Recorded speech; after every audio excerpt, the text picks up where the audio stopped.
Let's talk about soybeans this morning. We do have three really good panelists. Regular analyst on the radio station with us, Chuck Shelby, is next to me. Chuck, of course, is with Risk Management Commodities. He's out of Lafayette, Indiana. You hear Chuck and the risk management folks regularly on Wednesday mornings at 8:50 a.m. or 9:50, depending on which side of the border you happen to live on. Chuck's been with us a long time. Chuck is a farmer. He does a really good job with the marketplace, and you usually hear Bill Gentry there, or Jason Clapp, or Chuck, also on Commodity Week. So we appreciate all the work that they've done with us. Next to Chuck is Wayne Nelson of L&M Commodities out of Newmarket, Indiana.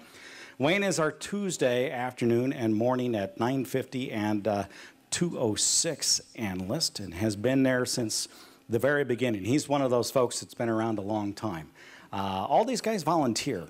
They all volunteer their time, and we do really appreciate that. And next to Wayne is Curt Kimmel, who's on Mondays in the opening market report at 9:50 and at 2:06 in the afternoon. So let's talk about soybeans with them. Boy, what a marketplace soybeans have been. They have rallied like a son of a gun.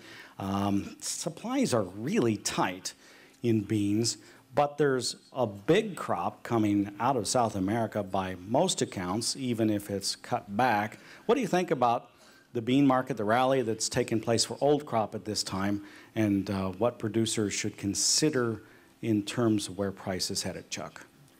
Well, we had some reasons in the bean market that originally it looked like South America was on course for a record crop, and lo and behold, the weather impacts them, and in the Mato Grosso area, some major flooding went on, and they have major issues of getting that crop out.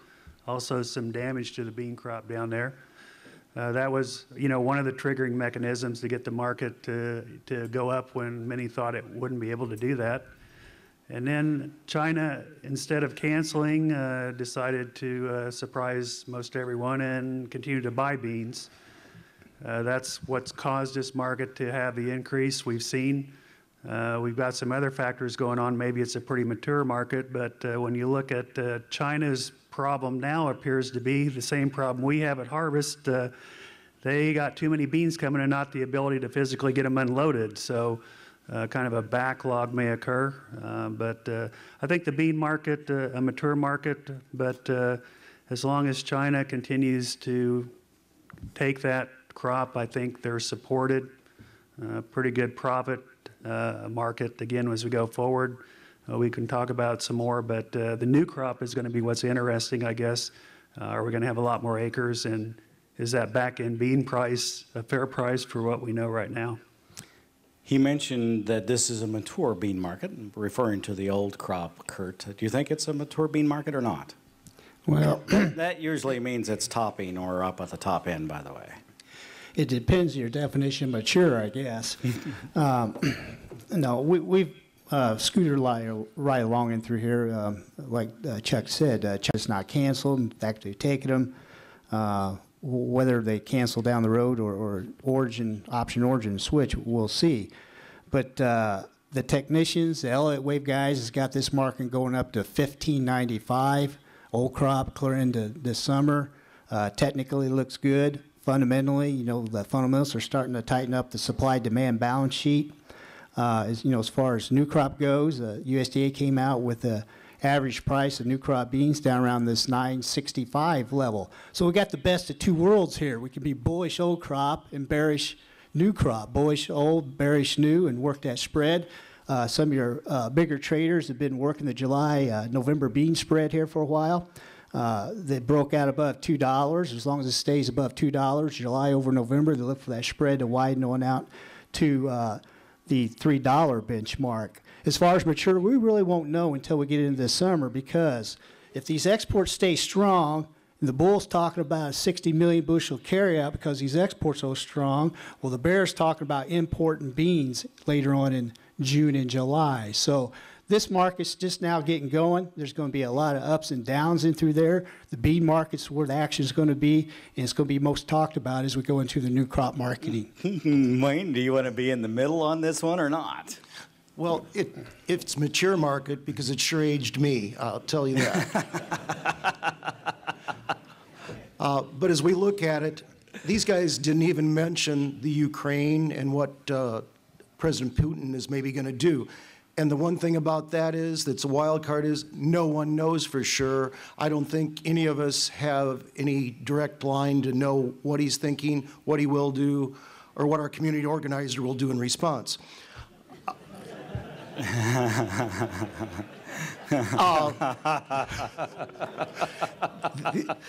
You know, this whole rally started with the excuse of bean meal being priced by like your feed companies and that booked their meal on a basis, and it needed to be priced before March 1st, and they thought that China was going to start canceling. Believe it or not, our exporters finally got smart and made them put down payment on the freight, and it wasn't as easy to cancel once the boats were booked. So we didn't see the cancellations. We saw the meal market not going down, and we saw fund money coming back in. We see a cash inflow that had been flowing out since 2008 start to build back up again, and nobody was a seller when these guys had to price the meal. Let's drove the meal on up. And basically along the way, that was the reason that supposedly the beans started rallying. And then, of course, we've had everything else with the South American weather, everything about it like that. The question being is, can we go on up from here? We saw an awful lot of Chinese pricing yesterday in the market, which means they're probably going to continue to take beans and keep this market firm, because we won't see the cancellations and switching of beans in the next month. Chuck, I cast you as a little bearish by saying mature was the top of the market. Is that actually true for the old crop? Well, I think it goes back to, you know, the profit on the farm. I mean, we have to eventually transfer ownership into the cash market and make those sales. As we've done these meetings this season, Todd, most farmers would say most of their beans are gone, not a lot of bean holders in the room. There's tools out there to use if you want to participate in what may continue to happen. You know, that call option gives you ability to participate in the market to the upside. So after the last few days with the events and what's going on in Russia, anything can happen out there. It's just whether you want to transfer the risk and cost over to a known cost, or you want to keep holding those beans in the bin. He suggested and said that most of the beans were out of the hands of farmers. That means they're probably in stronger hands at this point. And I'm wondering, in the same time frame, Wayne, about the number of bushels that will be left at the end of the year. The USDA has it at what, 150? 150. The trade is thinking probably 120. The bulls are thinking 70 to 80, like that. How many, can I ask a question of you guys right first here? How many of your neighbors have beans left in the bin? Well, nobody wants to say what they have, but how about their neighbors? There you go. Some neighbors have some. I'm not seeing many hands, and that is unfortunate, because we are seeing a squeeze as wanting to buy this. We were told that on this last run-up, especially when we did the blow-off top, went to the 1450 mark and backed off by the end of the day, that we saw a lot of farmer sales, that the crushers are have 5 to 6 weeks of beans bought out of that. And that's why we're seeing them back down now a little bit on the basis, along with the price going on up. So that's one of the things. But you answered one of your own questions. The farmers are not in control of the beans on old crop right now. The only way that you're going to participate probably is buy an option, because it's pretty scary to just buy the futures here right now. And we would probably, if you feel you want to participate in this, we would think more of a bull call spread because of the cost. Who's got a question? Anybody got a question they want to ask out loud? I've got a coffee mug for you. Where is it? Oh, Shirley. I need help. Who's got my question? Okay, I can ask another question. I want to ask Curt Kimmel. Well, if I asked one, the crowd could. Well, that's true. They'll get around to it. Don't worry. They'll come around. Curt, about this tight supply, the 150 or 120 or 70, or Zwicker's going to tell you 50 this afternoon, by the way. AM 580 at 3:11 this afternoon Eastern time. So about this tight supply on old crop, where do you think it is? What is that number going to mean to prices? And maybe give me a timeline over months, given the supply of beans coming out of South America and its ability to move into the marketplace? Because the two are in some kind of balance. There's our domestic usage and then there's the world supply, and we do shift eventually from one supplier to another for Chinese needs. As far as the supply-demand balance sheet goes, it's probably maybe in this 120, 130 area. Some things to keep in mind is, one is, even though sales are 105, 110% of expectations, almost every year we roll sales from old crop into new crop because we don't get them shipped out. So there is going to be a large number rolled into the new crop sales. Secondly, bean imports are about 30 million bushels on the supply-demand balance sheet. We would not be surprised if the bean imports go as high as 50, 55 million bushels going into this summer. So we're in the opinion that maybe the market's done enough for now, barring anything in the world market coming up. But as we get into that summer time window, that's when we're going to see if the crush comes forward. The export market's pretty well gobbled up the beans, the crusher, the domestic meal market, see if there's renewed demand then, and that's when we'll see some of the exports come into the country if we see that. So it's a delicate balance in through here. I agree with the guys here. There's no reason for the producer to own beans. At this point, it's very profitable to get rid of them, but we encourage replacement strategy on paper, manage that risk, so if the market does catch on fire later on this summer, if weather or import, exports, or whatever, you can recoup some of that going into June and July. So let's switch to the new crop at this point, because it appears that most of the folks do not own beans to begin with. So we may, and if they're going to do something with soybeans, it probably is a paper trade. We want to talk about new crop and the beans that they will put in the ground. You're a little more bearish on the new crop and have some ideas about what producers ought to be doing for sales at this point? Well, it appears at this point in time that the bean acres are going to go up pretty significantly. I think one factor is certainly the kind of weather pattern we're in around the country. We like to get our corn in on time, and it's an easier decision to move those acres over to soybeans when you're kind of dealing with this kind of weather. That's the anticipation. It may not come out of this part of the world necessarily, but as you look around the country, incentive to plant bean acres with where the corn price was. I don't know if we move forward here, if the corn price would continue to rally, we may temper that a bit. But at this point, it looks like a huge acreage increase. And if you look at, again, at USDA's projections down the road, if we would get a lot of acres and have a decent yield, we're going to end up with a lower bean price. We do like selling them, but we think being flexible is very important because, again, it's a tight number going in. And when you look at that, weather is very important. The USDA has projected a really high yield in the 45 category. We haven't obtained that for quite a while. So selling it with some put options, if you make the cash sales again, combination with some call options. So flexibility is the key with the volatility, which has increased in the last week or two. Okay, I'll ask again. Somebody have a question out here on soybeans they want to ask. Yes. You were mentioning to use paper trades, options, both grain and but can you give us some examples of what you're doing? For old crop or new crop? For old crop. So she wants to know what some examples of old crop trades might be on paper. I'll let Wayne do the bulk. For the bought some 1160 bean puts in the last day or so around 56, 57 cents. That creates a floor around $11 minus your basis or plus your basis, whatever that may be. Basically, if you're looking out there, you'd buy somewhat close to the money and then go out probably 60 cents to 80 cents out above to capture the difference in between because the premium is quite so high on that. And I think as we're replacing things, we've made some good money on our beans if we've sold them out. We don't want to be investing a whole lot of money to take off what we have if we happen to be wrong in this market. So something fairly close to the money, it's something probably 60 to 80 cents out above it to sell if you want to do that way. Early on, straight out option, July calls were fairly economical. We came in and spent 20 to 30 cents on that. At this point in time, I would recommend buying the July $14 call, selling the July $15 call for about 28 cents. You can come in and buy the July futures and buy a put option to sort of hedge that bet in case things fall apart. You can even come in and sell way out of the money call to help finance. There's a lot of creative strategy, and just about everybody here has one.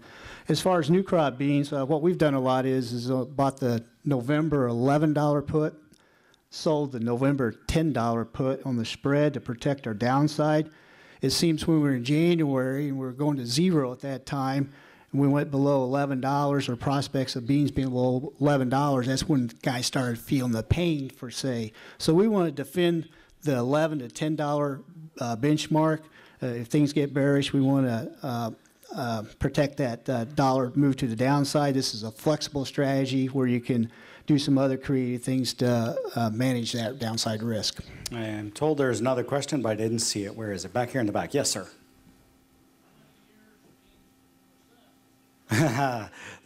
So related to what USDA had to say about the cash price of beans over the next 10 years, he wants to know how many years of beans they should sell. Well, most everybody of the trade advisors out there have some percentage of 15 beans sold. Have we been very aggressive on that? Not really, but we do have some of the aggressive traders that we have that are somewhere in the 10 to 20% sold for 15 on this last rally that did go up and sell a few of those. Is that a good idea or not? We'll have to wait till next year to see that, I guess. But one thing I would like to bring up this time is, you know, it takes a 7 million acre increase in the world bean crop to satisfy the new Asian demand for the last 3 years. I mean, it's taken that many more. So as we're talking about building our bean base here and in South America and like that to keep up with what the Asians have been buying, the Asians being the Chinese, Indonesia, everybody like that. You know, we're looking for this coming year to have record supply, record demand, and a record South American production. And with all that put together, you know, we're still talking about sort of a little bit of a bull market move here as we talk with all those record productions and numbers like that. So we do see an expanding demand base, and demand is what really does make things work. And that's why we can expand next year to maybe this 82 to 83 million acres of beans, and we think that we will have a market for it. Longer-term cyclical work shows that we're due for some more yearly lows in 2014, 2015. I think that fits the fundamental structure where the mindset of additional supply, domestic and worldwide. So over the next 2 years, I think you got to be very, very sharp. But once you get past 2015, I wouldn't sell a kernel of grain. Because once you get past 2015, that's where the great pork robbery of 2013 kicks in. We virtually had an Asian company in here and gobble up 25% of our hog herd here. And I believe those hogs are going to go to Asia. As Wayne said, when you look at the world demand, we're seeing Asia feed demand increase 4 million metric tons of beans every year they need. They've got the attitude to model the American hog operation here. And if they follow that suit, that means if they import our hogs and use our hogs, they are going to increase meal and corn use dramatically over the years. Then plus two, they've built quite a few slaughter operations there. And those slaughter operations only run about 50% capacity. And so the master plan for, say, was to buy carcasses here in the U.S. and ship them to Asia and process them there. You know, it just goes on and on and on. You look at their pollution problem, you look at their water problem and their growth situation, and long term, I'm quite bullish agriculture. Yeah, so to summarize that, basically you've said that the Chinese company that came in and bought Smithfield is going to ask producers in the United States to pick up their supply, increased supply of hogs. Those hogs will be slaughtered, but only into carcasses and then shipped for cut up in China. But in the process, we'll have a whole lot more hogs in rapid increase in total number of hogs eating commodities. Well, basically, hogs at all-time highs. We're looking at $80 hogs. Hog prices are where steers used to trade, so profitability in hogs are just huge. I know you guys don't want to do it, but a lot of guys are going to be back into 4-H again.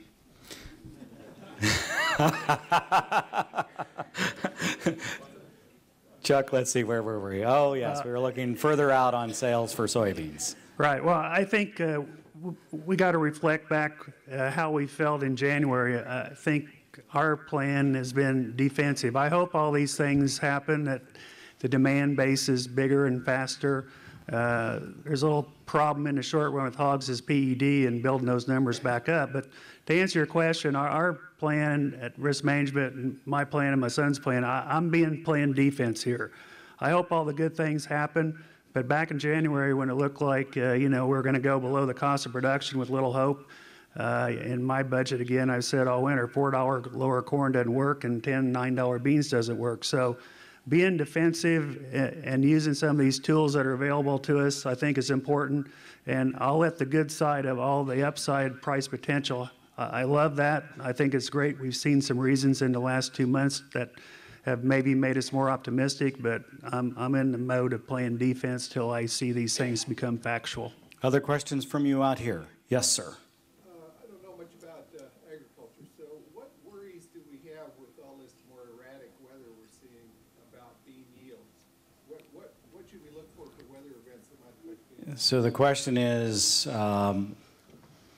about bean yields and whether the erratic weather patterns that we've had will have an impact on over the longer term, and whether they've thought about that process. What should we be looking for through the summer as weather events that could affect beans? Oh, through the so just to lay a timeline out for summer to summer, what kinds of things need to happen when in order to judge what's happening with the bean crop? Well, I think the twos would be it: the too wet, the too dry, the too hot. The two, the extremes are what affects the crops. Neutral or in the middle here, the bean crop is a very strong and viable crop. It takes a lot of toughness and whatever. It can handle dryness to a degree, but it still needs so much moisture. It needs rain at certain times, and that way. So, I mean, I think the extremes are what hurt the crops. It's not what's sort of in the middle here. It's what's out at this edge or this edge. Because, we've got quite a couple of seed corn companies here today and whatever. They have bred a lot of tolerance into the new genetics has really helped. But there's still a point where you still need water. You still need temperatures that don't burn the pollen up at pollination, or when they're blooming in the pods, you got to keep the stuff like that. So I think as far as the weather, it's the extremes. And I think that pretty much says it. But we are better equipped as producers to handle extremes than ever before. We all can plant faster, we can harvest faster, we have better technology, we're better equipped to deal with those. There's more irrigation than ever. So I think that's always a concern to farmers, but I think as far as how bad it can be, we proved in a year or 2 years ago that we had a pretty impressive low-end yield considering the kind of weather we had. Do we have an agronomist in the room that wants to speak to this issue? Once in a while we do. Anybody? I think Jim Cantori, the Weather Channel, will be on it, Todd. The thing you got to watch, too, on the weather is, and they hit on it, is the timingness of the rains. I mean, this crop hangs on, gets rain. It's amazing what it can do. But the concern where the timingness is going to come in is the western belt. You take Des Moines on the west, it's dry. We've got guys in that southern Nebraska, northern Kansas area. They don't even have irrigation rights, so they can't get the water. California was bad shape until they got flooded here this past week. But when you don't have water, you're going to have to do a little management. And what guys are doing is they're going to throw some beans out there, take some crop insurance on it, and hope something happens. So, yes, we're going to have a lot of acres, but that yield is going to be really, really important to watch, and it's going to depend on the timely rains. And a lot of this bean acreage, too, is going to be in some areas where it's not that good a ground, so it's going to be quite a market as we get into the growing season. I'll jump in on this one just because I think I can. Remember, corn is a July crop. Soybeans are an August crop. But frankly, given the experience over the last few decades, if it rains over Labor Day weekend or thereabouts, soybeans have laid off for a long time, but they seem to be able to respond very quickly to a late rain. in that Labor Day weekend and put on more beans. Anybody else? Yes. Did the government ever say why the bean yield was going to be 45 bushels per acre, other than trying to keep the price low? Did the government ever explain why they have a 45 bushel yield in their ag form, or are they just trying to keep the price of oilseeds low? They got to have a number somewhere. I guess that's as good as any to start with, but it seems pretty high. We haven't been there for a long time. Other questions? Yes, sir. They've talked a lot about China, but haven't addressed China's economy's kind of been on the downturn here. How do they think that'll affect it? And so does somebody want to address China's economy? There are a couple of things about that. It, of course, has been moving at a brisk pace for a decade, but it's fallen off of that faster pace from the 10% growth down to 8% or something along those lines. Well, as you mentioned there, 10% growth. You fall to 8% growth, but you still got growth. So it's slow, but it's still growing. The thing is, you got to remember, we got a huge trade deficit because they're not short on American dollars. I think for every boatload of beans we take over 2 boatloads of Franklins over to them. The other thing you got to remember too is that they got 1.3 billion people there, so they don't have to grow very much. For example, if you see meat consumption grow 1.5% on 1.3 billion people, that's huge. Here in the U.S., you take 390 million people times 1% growth, it's not that much. So the magnitude is a lot bigger when you look with bigger people. So until they see negative growth, that's when you got to be concerned. Other questions? All right, I'll continue on here. So I'm still wondering about ending stocks this year and then next year, and how tight really the supply is in the United States, how long the price of soybeans new crop can hang on, and what you would look for in order to change your position from being one of defensive to one of offensive, or thinking that the marketplace is going to go higher. Well, the March 31st acreage report is going to be huge. That's also quarterly grain stock. So we got 2 really big numbers coming at us as we get ready to go to the field. In their numbers they came out here recently, they were slightly under 80 million. Many in the trade look for it to be as high as 82 million on the beans. So that number is the first step that's critical to making us change our attitude towards soybeans. Is it 82 million or is it 79 million? That's going to be very important. And then when you look at those quarterly grain stocks numbers and we look at the carryout, it's extremely tight. When we get down to these kind of numbers, it's very difficult for anybody to predict. But we do have a tight situation. The beans in the past several years have overperformed.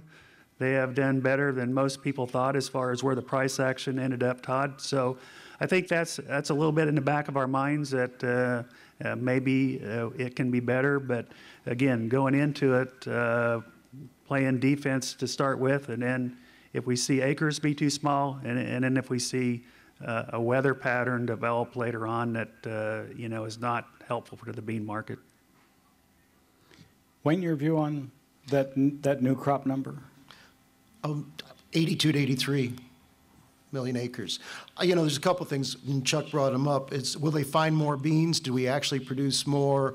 Are they finding the inventory that they're going to throw in the report sometime between now and whenever that they want to, or as we find corn every now and then?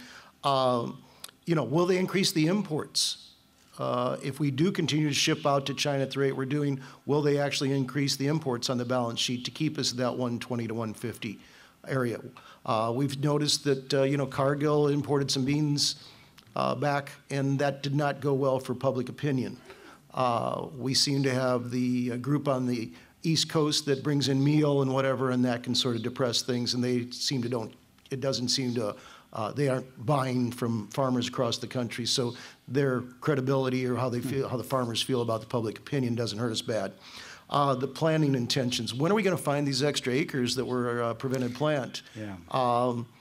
That's going to be one thing as far as new crop. If we could actually see, we could have a bull market into that report, and if they find those extra acres and say they're going to be in beans, why that can sort of end the new crop rally for a time period until we have a weather problem that goes along with it. Can I ask you all a question real quick? How many of you are going to increase the percentage of bean acres you're going to put in the ground this year? Be honest. Hold your hands up real high. Let's see. More or less than you suspected? More than admit it. How many are uncertain? How many are uncertain? They might change, they might not. Depends on the weather, depends on the price. Yeah. One, There's one guy back there in the back that's uncertain. one honest guy. Just one. One out of 350. That's all right. Yes, John. I think it's really interesting, we're talking a lot about imports. And, first of all, you're going to have a quality problem down in Brazil because you've got these rains, and could be even more rain. And then if they can't load the ships to go to China, how are they going to load the ships, the cargoes that come to the U.S.? I mean, it seems like their logistics is catching up with them. And so we're talking about all these imports. Is anybody going to come in and bring in lower quality beans than what we can produce, or are they going to have logistic problems, or how's that all going to affect everything? So the question is on exports out of Brazil, Argentina potentially, but mostly Brazil, coming this way logistically, whether they can make that work, if they have the ability to do that, and if they do make it work, what the quality of the beans might be, and what impact that has. If you get 12 inches of rain, the quality of the beans aren't going to be near as good. And he's thinking about the rainfall that's happening there as they're in the middle of the harvest. You have very good points you brought up, and there are many reasons, those being all of ones of why they won't be importing the beans from South America. I look at things a little differently, possibly having been in the cash grain business for years. Grocery stores do it all the time. They sell out of what they have this week and repurchase and restock the shelves. And I was looking at the fact that we should have a very good bean crop coming on. China should be full of stuff. They should move to South America. If we can sell $14 beans to China now and buy $12 beans back to fill our needs, if we have those needs later, I don't see a problem in doing it. Then I was reminded by my good friend that there's a public opinion of the farmers that will hold ADMs, Cargills, Bungies, and CGB from doing that if they don't have to, because that very much was a bad thing, and I mentioned that. We said what could do it and how will the government do things. Sometimes the government manipulates numbers if you didn't realize that. Yeah. Sometimes in their reports, they will not drop below what they consider pipeline is, and that's where they bring in other numbers to make those balance. In the meantime, we will never have a zero balance or a minus. We can't have a minus balance in this country. Price will go up to do, or it will ration somehow to do it. In the meantime, they can throw in, prospective planted acres. They can increase imports whether we see them or not. But there is all of these, the things that you mentioned and more, that is standing in front of maybe actually happening. This is their projection. That doesn't mean it happens. In 2012, I projected we were going to have a lot bigger corn crop than we did early in the spring, too. Other questions out here? Yes, sir.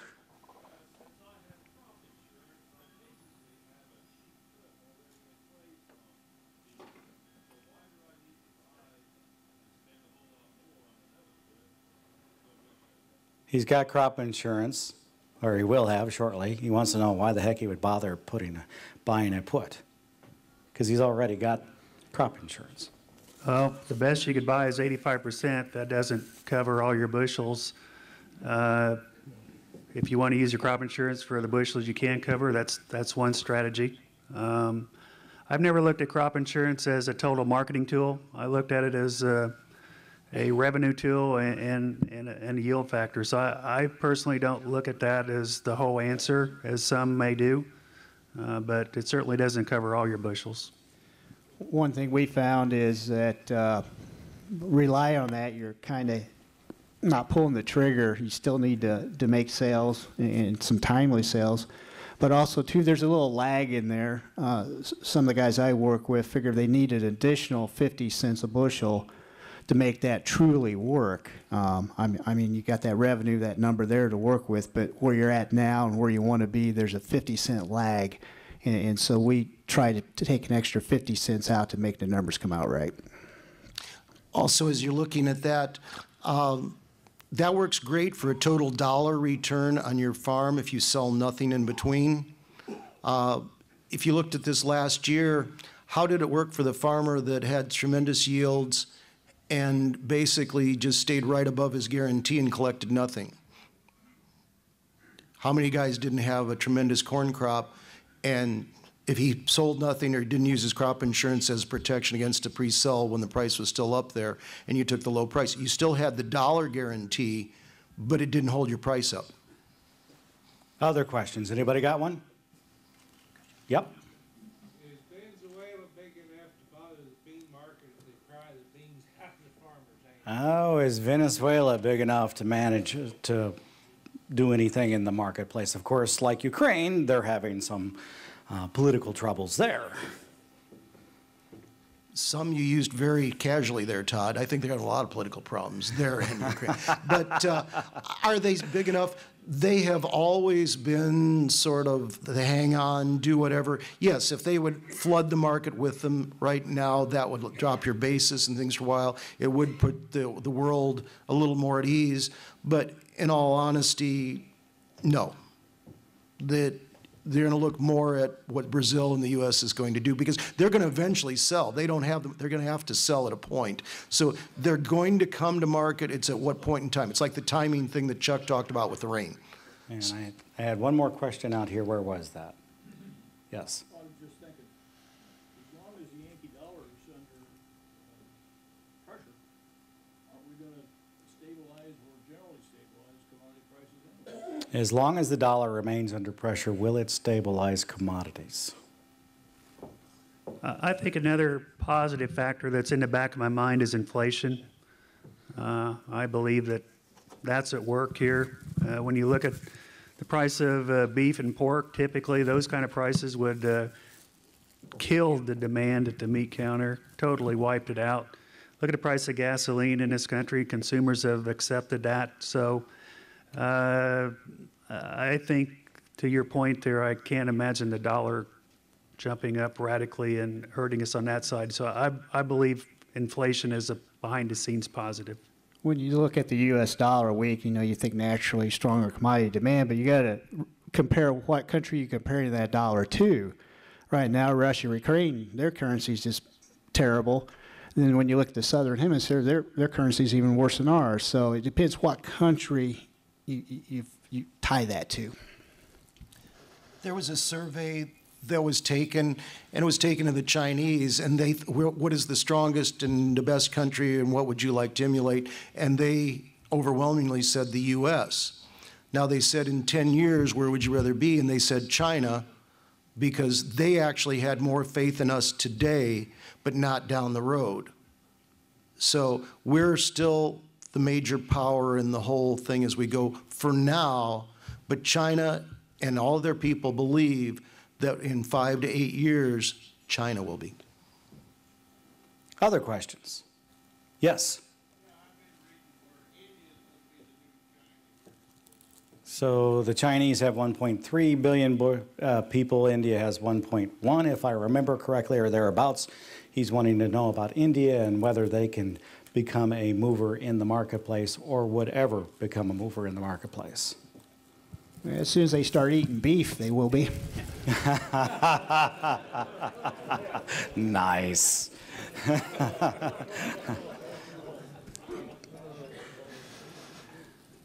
Lots of poultry. On the oil side, yes, there's still some growth there, but it's a problem when you talk oil. There's Malaysia palm oil, there's world vegetable oil. There's a lot of oil in the world that you got to put in that supply-demand balance sheet. One final question. I have something else for them to do momentarily. Anybody else? Okay. So I want you to wrap up, but do take a very short moment, very brief, outline your corn for us just a little bit, and we'll let you all wrap up that way. Thoughts on corn? Corn? Corn's sort of taking a back seat here to, I think, the bean market. When you look at the corn, acreage is going to be a little smaller. I don't think it's going to be as small as what people think. I think there's a lot of prevent plan out there. So guys are going to have probably 2 million acres less on corn. I think overall feed demand is going to increase in through here. The key in corn is continue to watch, see if China goes into our world corn market. Wayne? I think that the corn market is offering some real opportunities to put a bottom under this for now. I'd like to be about 35 to 45% priced before the crop report and planting intentions report comes out. And I think that we will see a few more corn acres slip back in there as we approach the $5 mark. A lot more optimistic on corn prices than we were in January. I think, though, the point would be get some of it sold somehow, be prepared for an interesting weather event, and go out and grow it as soon as we can. Okay, where did that last question? I'm missing somebody. Where is the person who asked the question who does not have? Well, I'm going to. Oh yes, I'll be back there in just a bit to deliver you your cup. Did a really good job. We had 24 to start with, and I think we maybe have 10 left. So you guys did a really good job. Thank you so much. Give these guys a nice round of applause.